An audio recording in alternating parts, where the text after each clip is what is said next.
Awami League BNP সব একাকার করে আপনারা আসুন, দেখি আপনাদের কত সাহস। আমাদের জীবন গেলে রাজপথে এই জীবন যাবে। রাজপথে জীবন দেওয়ার জন্য প্রস্তুত ছিলাম সেই 24 জুলাই আগস্টে। জবাবদিহিতা এবং বিচার না পর্যন্ত আমরা এই থানার সামনে থেকে থানা থেকে আজকে যাচ্ছি না। গুলি মারলে গুলি মারেন, বোমা মারলে বোমা মারেন, কিন্তু এইখানে এনসিপি জুলাই যোদ্ধা সহ আমরা সকলে এই রাজপথে দাঁড়িয়ে থাকবো।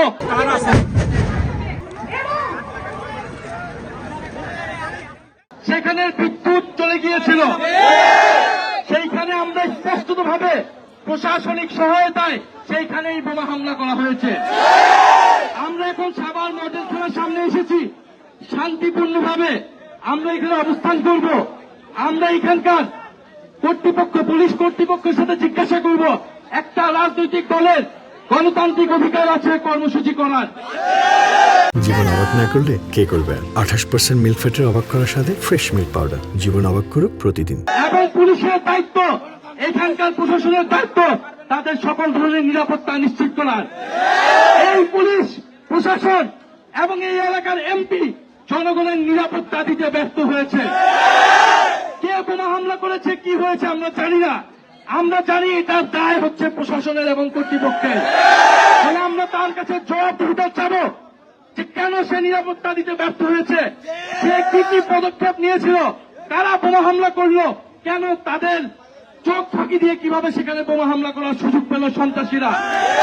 আমরা জানি এই এলাকায় কারা ফ্যাসিস্ট আওয়ামী লীগের নেতাকর্মী সন্ত্রাসীদেরকে পুনর্বাসনের সাথে জড়িত। আমরা জানি কারা চাঁদাবাজি, সন্ত্রাস, দুর্নীতি, মাদক কারবারির সাথে জড়িত। প্রিয় এলাকাবাসী, আমরা শান্তিপূর্ণভাবে জনগণের পক্ষে কথা বলতে চাই। জুলাই গণঅভ্যুত্থান আমাদেরকে শিখিয়েছে জবাবদিহিতা নিশ্চিত করা।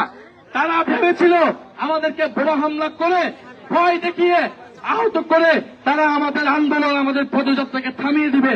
এটা কোনোভাবেই সম্ভব না। আমাদের জীবন গেলে রাজপথে এই জীবন যাবে। রাজপথে জীবন দেওয়ার জন্য প্রস্তুত ছিলাম সেই 24 জুলাই আগস্টে।